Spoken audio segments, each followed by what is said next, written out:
Good morning and welcome to Yeshiva YouTube Daily Double. Today we're doing Maseches Eiruvin Perek Zayin, Mishnayos Beis and Gimel. Mishnah Beis says, "Kozel shebein shnei chatzeros, gavor asara v'rachav arba ma'arvin shnayim ein ma'arvin echad."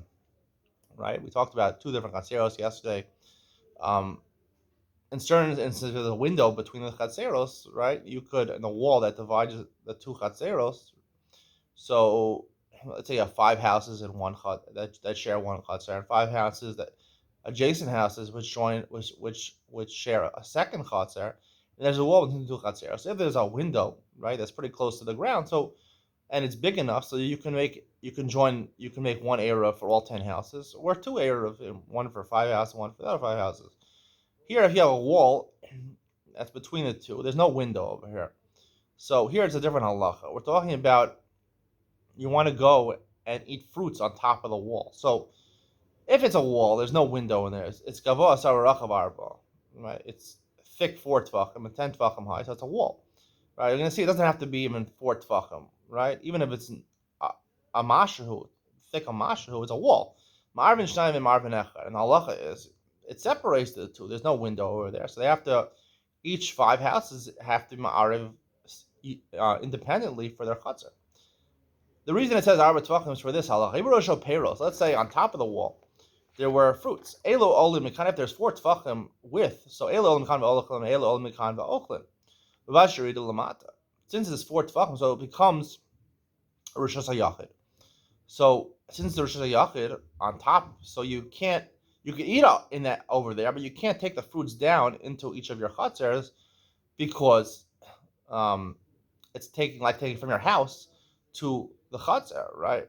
It's a rishus hayachid like your house, and taking it to the chatzar is a problem. However, if it implies that if the wall was less than the width of the wall was less than 4 tvachim, that is called a makom ptor. Makom ptor, you could take the fruits down to your respective chatzars. Makom ptor is considered not a rishus at all. Nifratz hakosel. Let's say there's a breach in the wall between the two chatzeros, and it's until 10 amos. Ma'arvin shnayim emratz ma'arvin echad nishu kapesach. It's like a doorway, right? It's like a window. So you have a doorway up until 10 amos, right? That's considered a pesach. So a pesach it doesn't make it completely like it's not like a pirza. We'll say if it's more than 10 amos, then it's like one chutzner. But it's like a doorway, so it's easily accessible to get to the other chutzner. So just like a window, you could either make one eruv together or 2 different eruvim. Here also, Yoser Mikan, Marvin Echad, Marvin Shayim. However, it's more than 10 amos. That's a pirza. It's considered a breach in a wall. There's no wall over there anymore. So then they're one chutzner. It's one chutzner. So all 10 houses have to make one eruv chatzeros for that chutzner. Gimel charetz shebein shtei chatzeros. Let's say instead of having a wall, you had a ditch. That's two chatzeros. Amok asar v'rachav arba.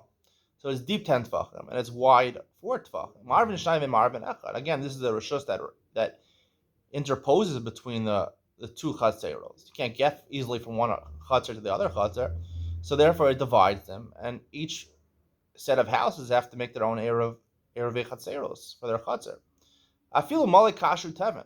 Even if the ditch is filled up with straw or hay, it doesn't make a difference, right? It doesn't make a difference. Now, the reason Mafarshim explained kasher tevin is because kasher tevin, you're going to need it. You need the hay or the straw. You're going to have to remove it, right? Even though technically you could walk across the hay or straw, right? It's going to be removed very soon because you need to feed the animals. Mali offer otzroros. However, if the ditch is filled with dirt or rocks, marvin echad or marshnaya, and then it actually, right? The explanation the Mafarshim give is that usually you leave rocks and dirt there. You're not going to move it on Shabbos, or you're not going to move it for a long time. So therefore, it's very easily. There's no wall. There's no separation between the two chatzeros. It's one big chatzer, and therefore you can only ma'arif echad, and you can't be ma'arif shnayim.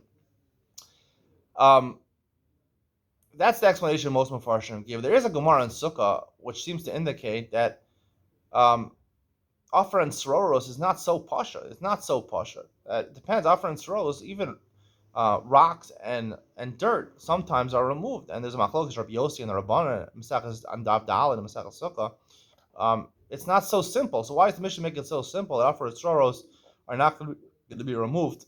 I have a different explanation of this Mishnah which will answer that question. Stay tuned. Coming up next.